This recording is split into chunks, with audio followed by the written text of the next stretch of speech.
고린도라고 하는 이 고린도 성경책은 이 고린도 당시 초대교회 당시의 고린도 교회의 영적인 상황을 그대로 잘 반영하고 있는 책이기도 합니다. 바울이 사역했던 사역의 현장이기도 했지만, 그러나 그 교회가 태동돼서 성장해 가는 과정에 기쁨도 있었고, 반면으로 교회가 왠지 이런저런 어려움 속에 많이 처해 있었습니다. 물론 어려움 없는 교회가 어디 있겠습니까마는, 그러나 이 고린도 교회가 가지고 있는 모양 그 자체를 가만히 들여다보면 요즘 시대의 우리 교회 혹은 요즘 시대의 교회들과 너무나 많이 닮았다라는 생각을 하게 됩니다. 고린도 교회가 가지고 있었던 가장 구체적인 특별한 문제들 여러 가지가 있겠지만, 그 중에 하나가 뭐였냐면 분쟁이었습니다. 분쟁. 교회 안에 이런저런 분파로 나뉘어져서 예수파다, 바울파다, 바나바파다, 베드로파다 이렇게 개바파다 나뉘어 가지고 서로의 신앙을 주장하는 부류들이 교회 안에서 있었습니다. 한 교회, 한 지붕 안에 한 하나님을 믿고 한 성령으로 우리가 하나가 됐는데, 오늘 우리가 암송했던 구절도 한 성령 안에 우리가 성령을 받았잖아요. 그런데 그럼에도 불구하고 그 안에 다른 모양으로 하나님을 섬기며 자기의 열심으로 다른 사람의 열심이나 신앙이나 신앙생활을 비판하거나 억누르려고 하는 부류들이 있었습니다. 누가 더 옳다 그르다를 떠나서 교회 안에 이렇게 다른 부류들이 교회를 힘들게 했던 것입니다. 또 한 가지의 문제점은 교회 성도들이 매우 교만했다는 겁니다.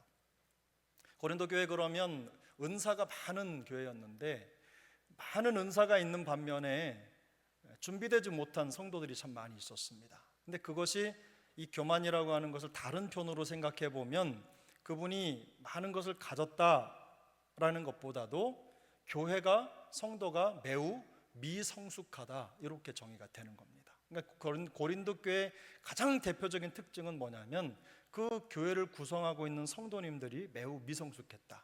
예를 들면 이런 겁니다. 내가 가진 것만 중요하게 생각하는 것. 예를 들어 어떤 성도들은 방언을 잘합니다. 그러니까 방언을 하면 방언하는 것만 중요하게 생각하는 거예요. 거기에 모든 걸 다 쏟아붓는 겁니다. 그거 못하면 마치 신앙생활 못하는 것처럼 생각하는 거죠. 그러니까 한쪽으로 기울어진 겁니다. 균형이 없어진 거죠. 그렇게 되니까 교회가 자꾸만 어려움이 생기는 겁니다. 그런데 바울이 이 성경을 쓰면서, 서신을 보내면서 기대했던 게 있어요. 이 성도들이 하나님의 은혜 안에서 골고루 잘 성장하는 거였어요. 균형감 있게 성장하는 거였어요. 영광에서 영광에 이르는 거. 여기 보면 수건을 벗은 얼굴로라고 하는 표현이 등장하죠. 이게 뭐냐면, 이 수건이라고 하는 게 과거의 율법과 구약 성경에 어떤 딱딱하게 굳어있는 하나님을 직접 대면하여 만날 수 없었던 구약 시대의 성도들의 모습을 그대로 보여주는 모습이었습니다. 그런데 바울은 어떻게 고백하냐면 수건을 벗은 얼굴로라고 말을 해요. 뭐냐면 예수 그리스도의 은혜로 말미암아 이제 그런 모든 형식과 어떤 율법적인 것들이 다 벗겨지고 주님과 얼굴을 대면하여 직접 교제할 수 있는 특권이 누구에게? 모든 성도에게 주어졌다. 그 은혜 안에서 날마다 그리스도를 닮아가는 삶을 통해서 하나님의 영광을 드러내고, 같은 성령을 받은 너희가 그 은혜 안에서 성령의 인도하심을 받아서 한 공동체를 이루어야 된다, 이 얘기를 하고 있는 것입니다.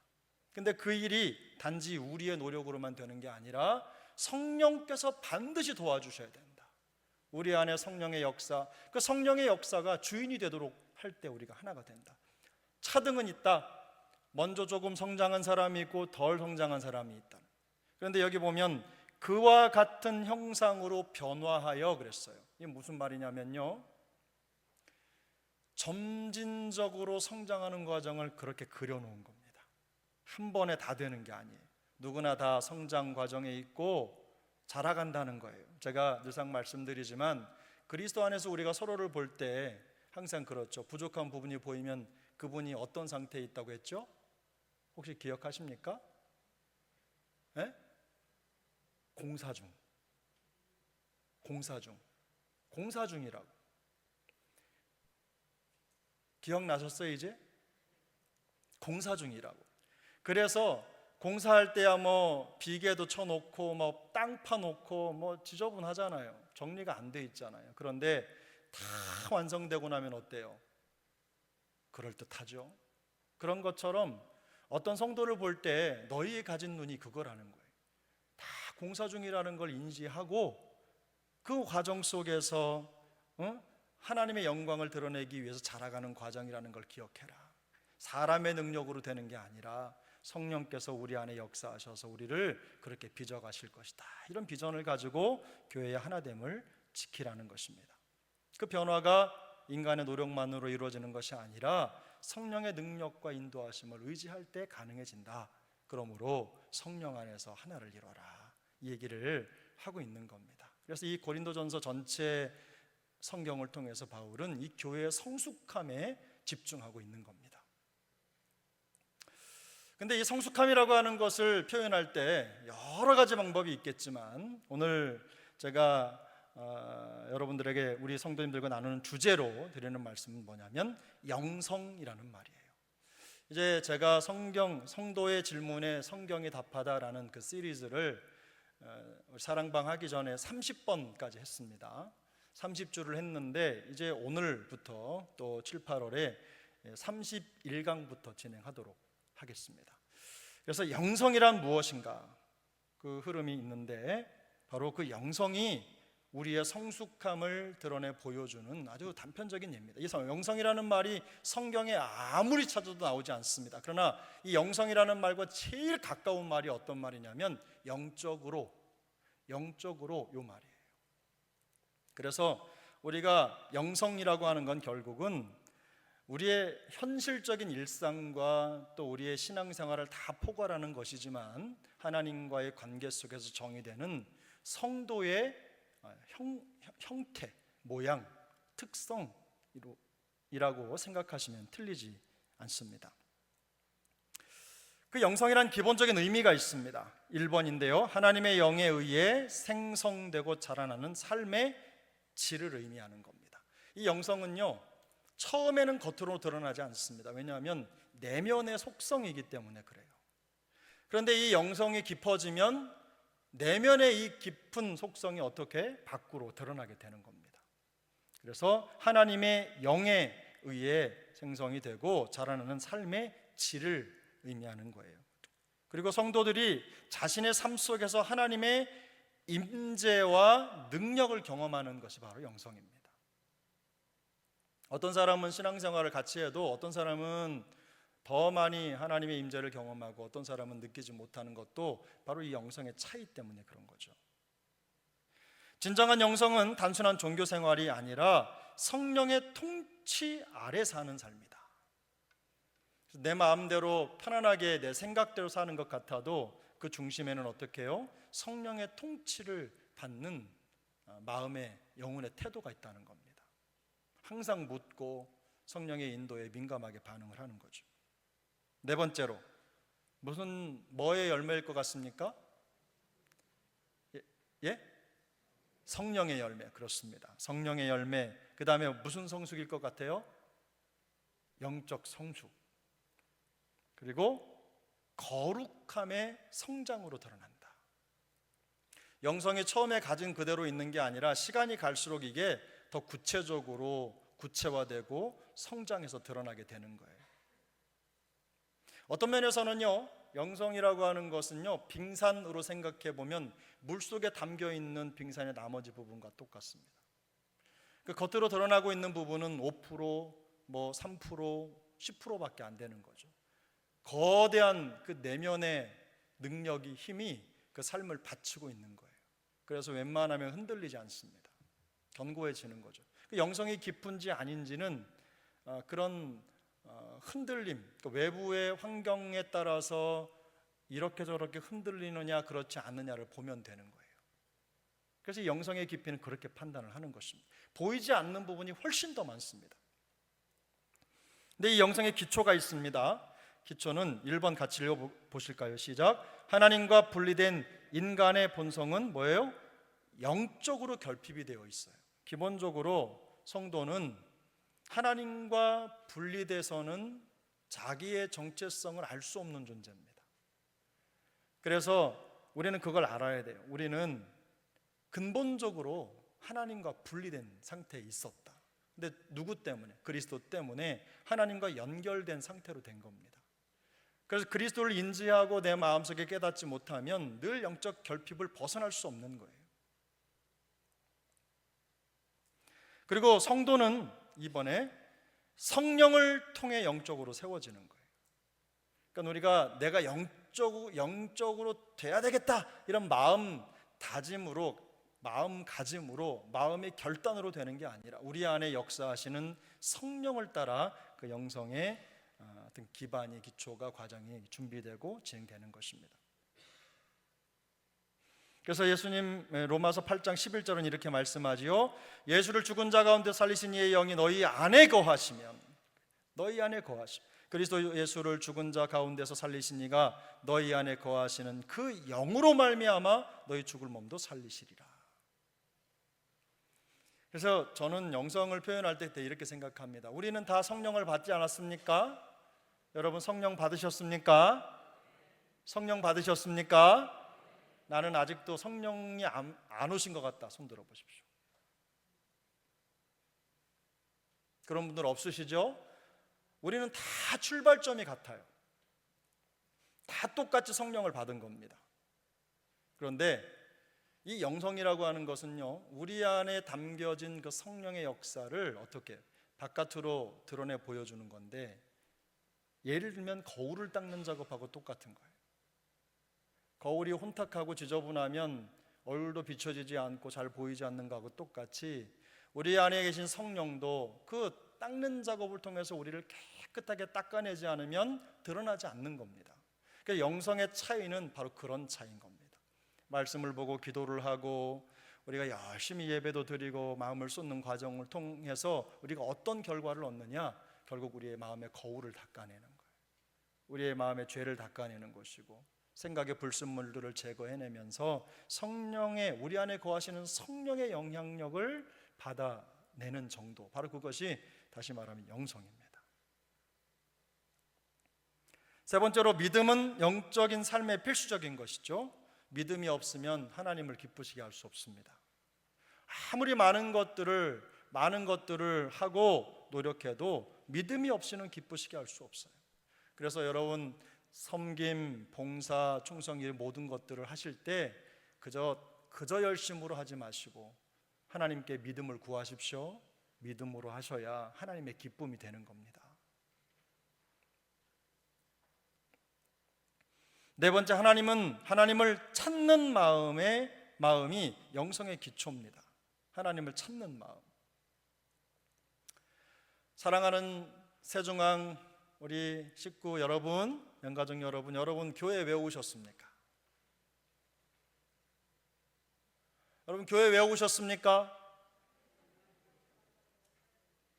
뭐라고 말씀을 하시는 것 같은데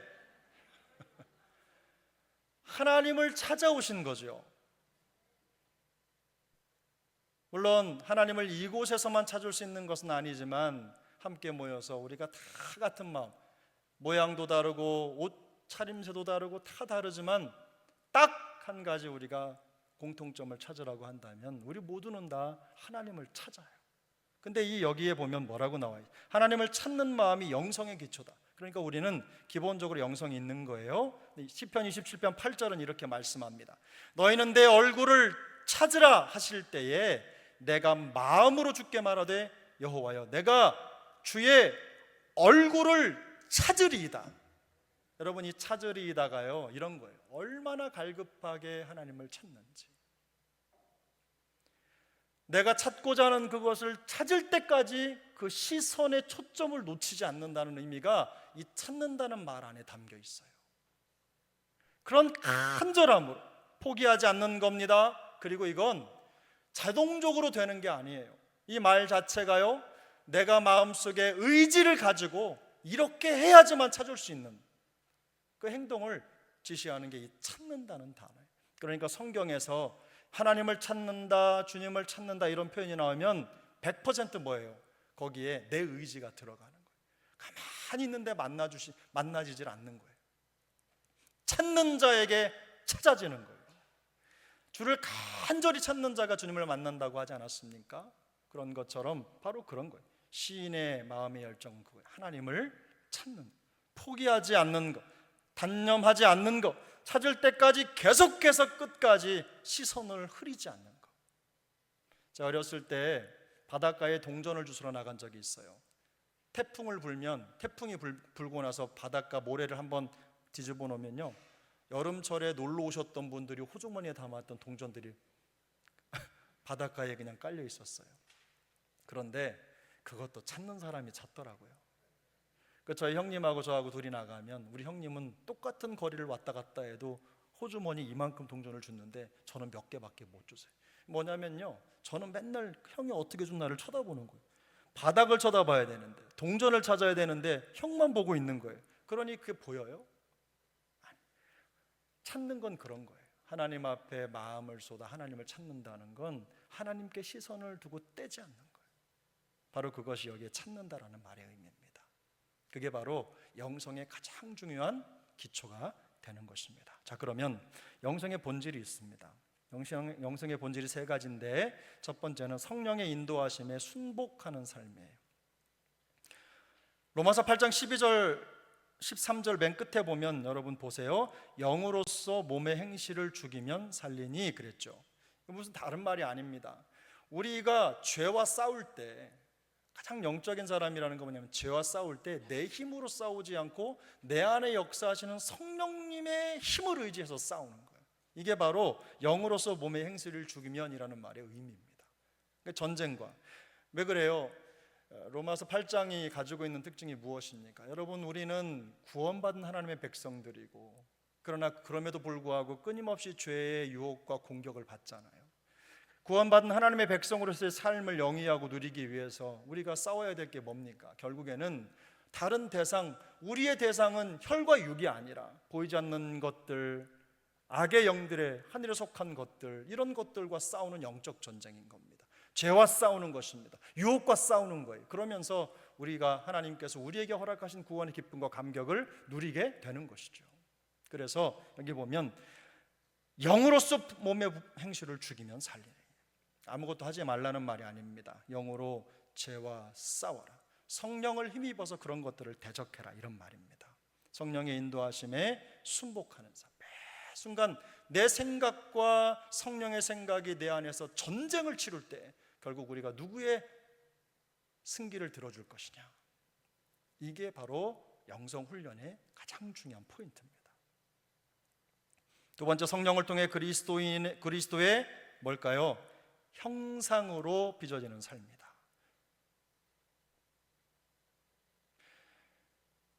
이 영성 훈련의 본질이 뭐냐면요, 여러분, 우리 신앙생활 자체가 영성 훈련이거든요. 영성 훈련의 본질이 뭐냐면, 훈련자의 목적대로 바꿔지는 거죠. 그죠? 오늘도 우리 오전에 기타 한 친구가 이제 해병대 근무하는데 휴가 나와서 오늘 예배 드리러 왔어요. 지난 주간에 휴가 나와서 찾아왔길래 제가 밥도 사주고 같이 교제했습니다만, 보십시오. 자, 이 영성 훈련을 받아서 훈련받는 군인의 목적이 뭐냐면 그 군의 목표에 맞도록 준비가 되는 거예요. 그래서 내가 가지고 있었던 것들 버리고 어떻게 해요? 군에 적합하게 바꿔지는 거죠. 그게 훈련의 목표입니다. 근데 신앙생활 자체를 영성훈련이라고 저는 확신합니다. 근데 이 영성훈련의 목표가 있어요. 그게 뭐냐면 이 목표는 변화입니다. 어떤 변화죠? 그리스도의 형상을 향한 변화의 여정인 거예요. 평균치를 내보면 우리가 죽기 전까지 얼만큼 변화될지 우리가 나름대로 가늠할 수가 없지만, 우리는 매일같이 어떨 때는 조금 더, 어떨 때는 뭐 제자리, 어떨 때는 변한 것 같다가도 그것까지 빼앗기는 경우도 있고, 다시 올라갔다가 또 올라갔다가 이렇게 하면서 가는 거죠. 그러니까 우리 목표는 뭐예요? 날마다 그렇게 요동치는 변화의 흐름들이 있지만 최종적으로 우리가 그리스도의 형상까지 가기 위해서 평균치를 내보면 계속 성장하고 있다는 것, 바로 그것이 신앙생활의 목표가 되어야 된다는 겁니다. 그래서 여러분, 성화죠. 성화, 바로 그걸 성화라고 얘기하는데, 이 성화의 과정도 우리의 힘만으로는 되지 않아요. 노력만으로는. 성령의 은혜가 필요합니다. 은혜를 주셔야 변화가 되고 새로워지는 겁니다. 사랑하는 우리 새중앙 동역자 여러분, 죽을 때까지, 주님 나라에 들어가는 그 순간까지 변화를 멈추지 않는 영성의 소유자들이 되시기를 축복합니다. 너무너무 중요한 거예요. 너무너무 중요한 거예요. 제가 사역을 해보니까요, 사역 10년, 20년 했다고 해서 다 배우는 거 아니더라고요. 끝까지, 죽을 때까지 배우는 것 같아요. 아마도 사역을 내려놓을 때까지 배우지 않을까, 이렇게 생각이 돼요. 책을 읽으면 뭘 그렇게 새로운 게 자꾸 나오는지 말이죠. 끝도 없어요. 끝도 없어요. 사역의 현장도 마찬가지입니다. 사람을 연구하고, 목사는 사람을 늘 사람 만나는 거니까 100명쯤 연구하면 될까요? 그렇지 않아요. 1000명쯤 연구하면 될까요? 그렇지 않아요. 끝도 없습니다. 우리가 하나님의 뜻도 마찬가지잖아요. 계속 배우고 연구하고 개발해 가는 것, 그 과정을 통해서 성장해 가는 겁니다. 그러므로 배움의 줄을 놓지 마시기를 바랍니다. 그게 바로 영성입니다. 배움의 영성, 제일 중요한 거죠. 세 번째로, 성령을 통해 하나님과의 깊은 관계로 나아가는 삶이다. 성령을 통해 하나님과의 깊은 관계로 나아가는 삶이다. 두말 할 것 없이 하나님과의 관계가 영성의 기본입니다. 본질입니다. 자, 영성의 증거들이 있습니다. 말씀드린 대로 영성의 증거, 첫 번째는 성령의 열매죠. 영성이라고 하는 건 이런 겁니다. 우리 안에 가지고 있는 것들이 우리의 몸과 삶으로 드러나는 거예요. 결국 그게 열매죠. 그래서 갈라디아 5장은 말씀합니다. 오직 성령의 열매는 사랑과 희락과 화평과 오래 참음과 자비와 양성과 충성과 온유와 절제. 다 뭐예요? 눈으로 보이는 겁니까? 아니에요. 일단 우리 안에 가지고 있는 것들, 우리 안에 생기는 것들이, 하나님과 나와의 관계 속에, 이웃과 나와의 관계 속에, 나 스스로, 나 자신에 대한 그런 관계 속에서 있는 열매들인 거예요. 결국 우리 안에 빚어지는 것들이 우리의 삶을 만들기 때문입니다. 두 번째로는 서로 사랑입니다. 이건 두말할 것도 없겠죠. 사랑하는 자들아, 우리가 서로 사랑하자. 사랑은 하나님께 속한 것이니 사랑하는 자마다 하나님께로부터 나서 하나님을 알고. 자, 세 번째 뭘까요? 영적 성숙입니다. 우리 한번 고린도전서 14장 20절 같이 읽어보겠습니다. 시작. 형제들아, 지혜에는 아이가 되지 말고 악에는 어린 아이가 되라. 지혜에는 장성한 사람이 되라. 아이가 되지 말고 어린 아이가 되라 그랬는데, 여러분 잘 이해하셔야 됩니다. 아이가 되지 말라는 건 뭐예요? 지혜에는 아이가 되지 말고 악에는 어린 아이가 되라 그랬죠. 이 어린 아이라고 하는 건요, 이런 거예요. 악의 어린 아이가 되라는 말은 무슨 말이냐면, 소위 말하면 이 어린아이가 가지고 있는 영적인 의미가 뭐냐면 미성숙한 거니까 잘 모르는 거예요. 못하는 거예요. 못하는 거. 그러니까 악에 대해서는 어떤 존재가 되라, 잘 못하는 사람이 되라, 이 말입니다. 고린도 교회 성도들의 가장 큰 상태가 뭐라고 했죠? 문제가 미성숙한 상태라고 했잖아요. 그 부분을 지적하는 거예요. 이 성도님들의 문제점이 뭐였냐면, 예배의 형식은 있는데 내용이 없는 거예요. 질서가 없어요.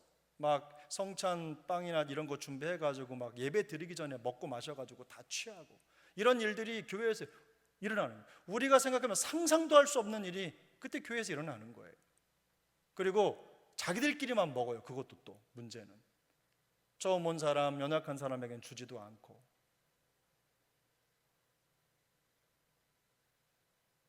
큰 문제가 교회 안에 있었던 겁니다. 그런 데 있어서 지혜가 없었던 거예요. 그래서 지혜 있는 데는 어린아이가 되지 말라고 말하는 거예요. 그리고 그 다음에 뭐라고 말씀하셨어요? 지혜는 뭐가 되라고요? 장성한 사람이 되라. 몇 주 전인가 우리 심형욱 목사님이 지난주죠, 헌신 예배 드리면서 설교 제목 생각나는 분 계셔요? 이거 마치면 심영욱 목사님의 책을 한 권 선물로 드릴 것 같은데.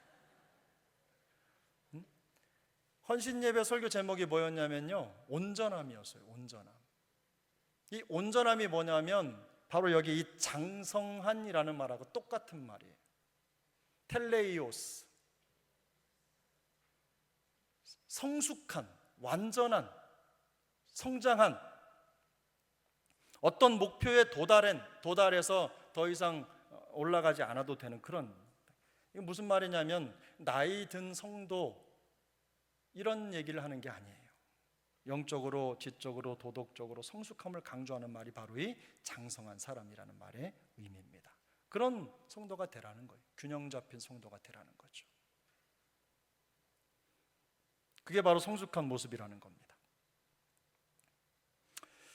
네 번째로 연약한 성도에 대한 배려입니다. 배려. 자, 우리 갈라디아 6장 1절 함께 읽습니다. 형제들아, 사람이 만일 무슨 범죄한 일이 드러나거든 신령한 너희는 온유한 심령으로 그러한 자를 바로잡고 너희 자신을 살펴보아 너도 시험을 받을까 두려워하라. 제가 이 성경 본문을 읽다가요, 이런 생각이 들었어요. 그럼 온유한 심령이 뭘까? 얌전한 걸 말하는 걸까? 온유하다 그러면 얌전하고 약간 좀 소심한 것 같은데 조용하고 이런 거 떠올리잖아요. 그런데 이 온유함이란 단어가 그런 게 아닙니다. 힘을 가지고 있는 상태에서 절제하는 상태를 말하는 거예요. 힘이 없어서 온유한 게 아닙니다. 이미 힘을 가지고 있지만 자제하고 그것을 부드럽게 자기 마음대로 자기가 원하는 대로 조절할 수 있는 능력이 바로 이 온유함이에요. 온유한 심령으로 어떻게 하라고 했어요? 그러한 자들을 바로잡아라. 물론 지적하고 벌을 주는 게 아니라 사랑과 배려로 그들을 교정하고 치유하고 또 그들을 세우는 데 목표를 두어라. 이게 바로 영성 있는 사람들의 배려의 모습이라는 겁니다. 다섯 번째로 영적인 진리에 대한 이해입니다. 제가 이 영적인 진리에 대한 이해라는 요 문장을 만들면서 그런 생각이 들었어요. 고린도전서 2장에 나와 있는 그 진리가 뭘까 다들 궁금해하잖아요. 근데 여기 보면 우리가 맨 마지막에 누구의 마음을? 그리스도의 마음을 가졌다. 이 그리스도의 마음이 결국은 뭡니까?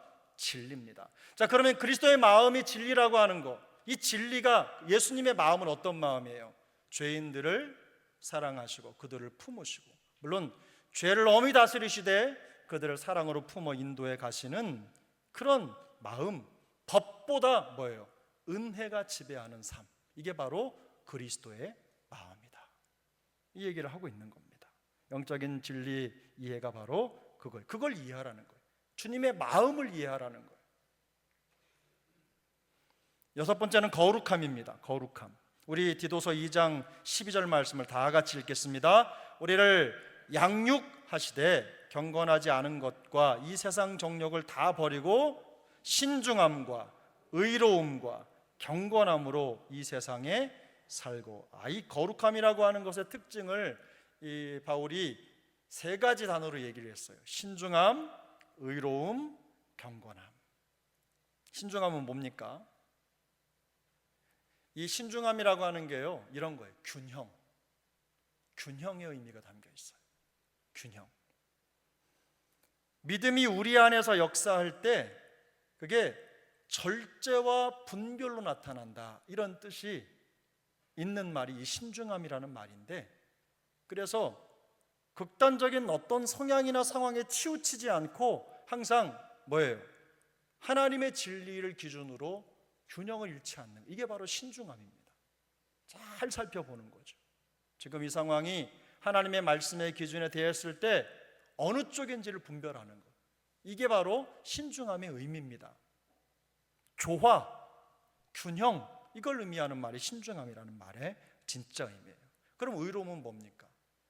우리 주님이 법적으로 땅땅땅 인정했다는 의미가 담겨진 말이죠. 하나님의 의를 받은 자들로서 그 의에 합당한 삶을 살아가는 걸 말하는 거예요. 그러면 경건은 뭡니까? 경건. 이 경건이라고 하는 건 뭐냐면 바깥으로 드러나는 행동의 원천이죠. 내면의 상태를 말하는 것입니다. 내면의 신실함.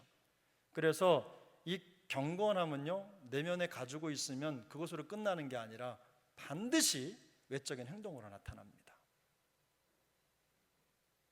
우리를 양육하시되 경건하지 않은 것과 이 세상 정욕을 다 버리고 어떻게 해요? 신중함과 의로움과 경건함으로 이 세상에 살고, 바로 이것이 거룩함을 만들어가는 뭐예요? 방법론인 거예요. 신중하게 하나님의 말씀 앞에서 조화 균형을 잡고 의를 받은 사람으로서의 자기 가치를 인정하며 내 내면이 신실하게 내가 하나님과의 관계가 바깥으로 드러나는 삶을 살아가는, 그 마음을 쏟는, 이게 굉장히 중요하다는 거예요. 7번째는 순종입니다. 순종. 우리 함께 읽겠습니다. 우리가 하나님을 사랑하고 그 계명들을 지킬 때에 이로써 우리가 하나님의 자녀를 사랑하는 줄을 아느니라. 하나님을 사랑하는 것은 이것이니 우리가 그의 계명들을 지키는 것이라. 그의 계명들은 무거운 것이 아니로다. 여러분, 하나님의 말씀을 지키라고 하면 벌써부터 그거 좀 힘들다는 생각 드시죠? 아이고 잘 안 되는데, 이런 생각인데, 여기 지금 이 요한 사도가 말하고 있는 그 하나님의 법을 지키는 거, 여기 계명들이 무거운 게 아니라 이런 말을 하는 이유는요, 이겁니다. 사실 이런 거예요. 숨 쉬는 것 같은 삶이 되도록 하라는 겁니다. 그러니까 하나님의 말씀을 지키고 성도로서의 삶을 사는 거를 율법 조항을 갖다가 맞춰서 지키고 행하는 것으로 우리의 선행과 경건을 드러내려고 하면요, 못 삽니다. 못 살아요. 너무 힘들어서. 그런데 신앙생활 자체가 마치 숨을 쉬는 것처럼 자연스러워야 된다는 거예요. 우리 안에 의를 가지고 있는 사람들, 힘든 게 아니다. 주님과 함께 호흡하고 그렇게 그냥 주님의 초점에 맞춰서 그렇게 살아가는, 사랑하고 뭐 이게 참 쉽지가 않지만 우리가 어떻게 생각할 때는 그렇게 자연스럽게 될 때까지 어떻게 해라, 연습해라 이겁니다. 그게 영성이라는 거죠. 순종의 의미이기도 하고, 순종도 단박에 되는 건 아니잖아요. 끊임없이 반복되는 과정을 통해서 순종이라고 하는 모양이 만들어지는 것입니다. 우리 영성을 돕는 요소들이 있습니다. 성령님과 동행하는 것이고, 또 꾸준한 말씀 묵상, 세 번째로는 개인적인 기도와 하나님과의 교제 시간. 뭐 혼자 걷는 것, 말 안 하고 침묵하는 것, 이런 것들도 도움이 됩니다. 단순히 열심히 기도하는 것도 좋지만 가끔은 그런 시간도 참 도움이 많이 되는 것 같아요. 네 번째, 서로 격려. 제가 이 격려라는 말을 보니까 이런 거예요. 자, 히브리서 10장 24절에 서로 돌아보아 사랑과 선행을 격려하며 그랬죠. 근데 여러분이 격려가 무슨 뜻인지 아세요? 격려. 여러분은 격려라는 말 들으면 제일 먼저 어떤 단어가 떠오르세요? 위로라는 말이 떠오르지 않으세요? 어때요? 예? 격려라는 말을 들으시면 괜찮아, 아유, 괜찮아, 아유, 그만해도 잘했다, 이렇게 생각나지 않으세요? 근데 이 격려라는 말의 원 의미가 뭔지 아세요? 옆구리를 찌르는 거예요.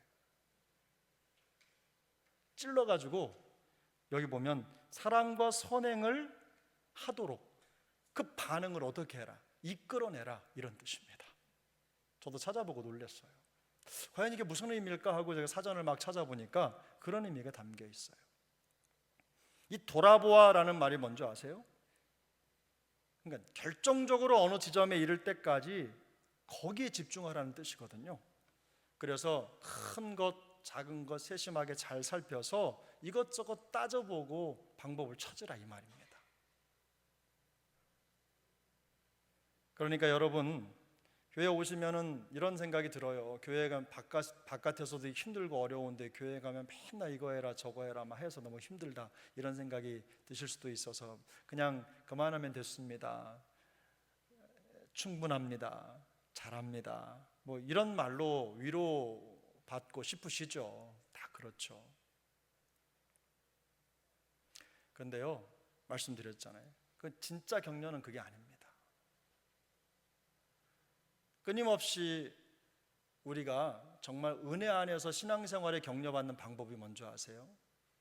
서로가 서로를 정말 찌르고 찔러서요, 예수님을 닮아가는 모습들이 우리 안에 더 많아지면 서로 격려가 됩니다.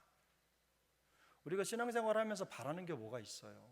다른 것보다도 주님 닮아가는 거, 그런 거에 우리가 앞서가는 거 아니에요? 그게 돼야 격려가 되는 거거든요.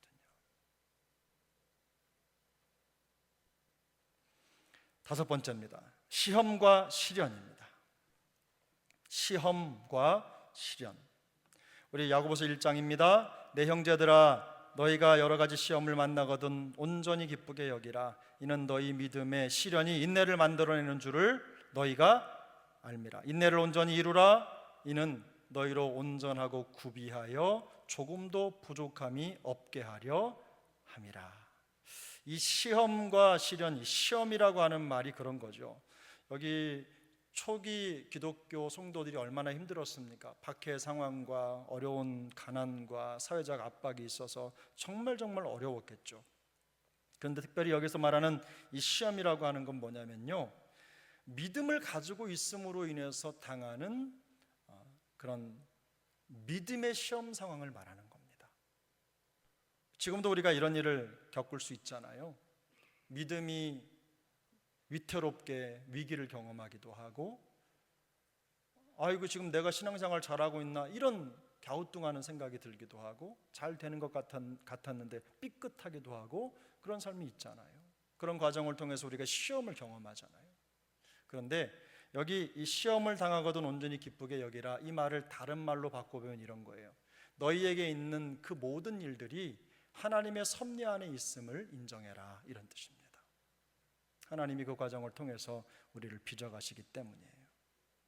그리고 이 과정을 통해서 결국 어떻게 되느냐, 여기 보면 여기 너희의 믿음의 시련이 쭉쭉쭉쭉 해서 온전히 이루라 그랬잖아요. 온전하고 구비하여 그랬잖아요. 결국 우리 안에 있는 믿음이 온전한지 안 한지가 그런 과정을 통해서 선명하게 드러난다는 겁니다. 결국 그 과정을 통해서 시험받아 좌절하는 기회를 삼지 말고, 그런 일이 오면 내 믿음이 요만큼이었구나. 나는 한 1부터 10까지 학년 중에서 나는 10학년쯤, 한 10은 아니어도 한 8학년쯤 되는 줄 알았더니 이제 2학년밖에 안 됐구나. 이런 우리 스스로의 모습도 한번 돌아보고, 내가 믿음이 약한 줄 알았더니 이런 시험 당하고 이걸 견디는 걸 보니까 내가 한 7학년, 8학년쯤 되는구나. 성숙하구나. 이런 것들을 발견해 가는 것입니다.